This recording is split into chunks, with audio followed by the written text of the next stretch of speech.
బాగున్నారా? మా డాడీ గులాబ్ జామ్ తెచ్చా నైట్. ఇది ఇప్పుడు ఓపెన్ చేయబోతున్నాం. ఇది చాలా బాగుంటుంది, జీవితంలో మీరు ఎప్పుడు తినలేదు. ఇది ఇప్పుడు ఓపెన్ చేయబోతున్నాం.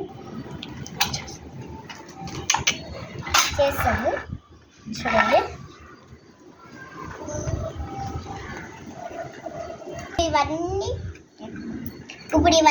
మా పని బావ మా డాడీ అందరూ తింటామన్నమాట. తినదమ్మా.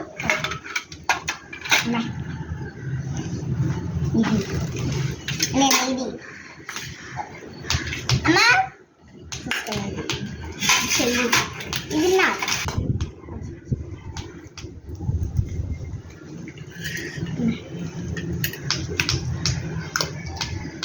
మొక్క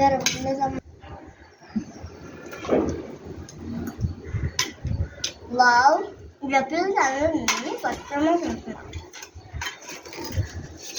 సూపర్ సూపర్.